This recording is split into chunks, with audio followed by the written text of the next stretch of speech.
Alright guys, we're going to try something a little bit different. I'm going to start giving some PowerPoints on here, see if I can load these up onto Schoology.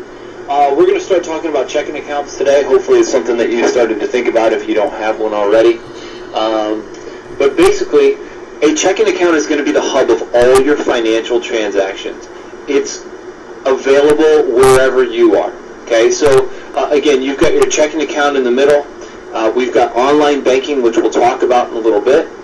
We have a debit card, we have an ATM, we've got the bank, and we've got checks. And just to kind of explain these a little bit, your online banking, anywhere you can access the internet, you have access to your bank account. Computer, tablet. We bank with Chase, and I have an app on my phone that if somebody writes me a check, I can take that check, sign it, take a picture of the front, take a picture of the back, and deposit that check from anywhere I have internet access.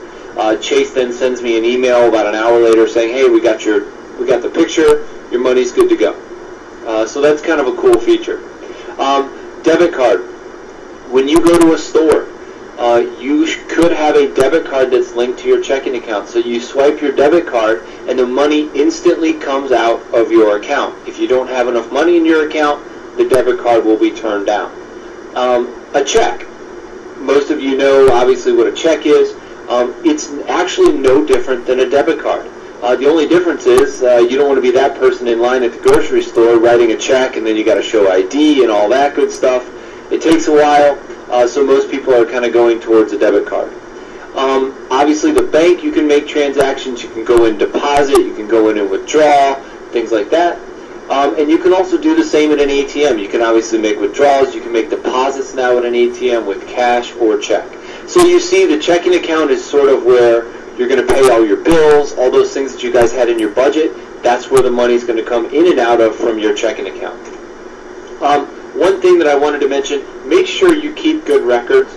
In this section, in this lesson, there's going to be some videos on balancing your checkbook. I'll go over it a little bit here. But make sure you have good records. If you don't have good and accurate records, you're not going to be able to balance your checkbook correctly. Here's the old-fashioned checkbook. This is a checkbook register. It comes with your actual checkbook. I'll go over some of these numbers real quick. This would be the check number or the code. This would be the date that the transaction was done. This is a transaction description. You also have a place for this on your actual check. So it could be a person's name, it could be to electric bill, whatever you want to put, that's kind of for your record. We've got two columns here. We've got a payment column, which is actually a debit, and we have a deposit column, which is a credit. So it looks like in this case, we wrote check number 200 to Paul Kirk for $49.92. Brought us to a balance, which is listed here. The next check we wrote looks like it was an ATM transaction because we don't have a check number, but it was on the 16th of May, lunch, $25.30. To get our balance, we take this number, subtract $25.30 from it, and we get $531.70. Check number 201 to Matt, $531.70. Looks like we wrote that check for $50.23, and there's your running total. Here's a deposit, so we take this plus this, okay, to get our $1,268.94.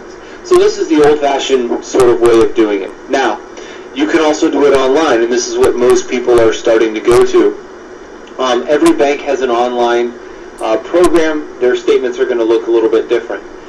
Here is your checking account number. We've got previous balance. We have two total deposits between June 20th and July 19th. We have 6 total withdrawals totaling this much. We avoided all service charges, which is good.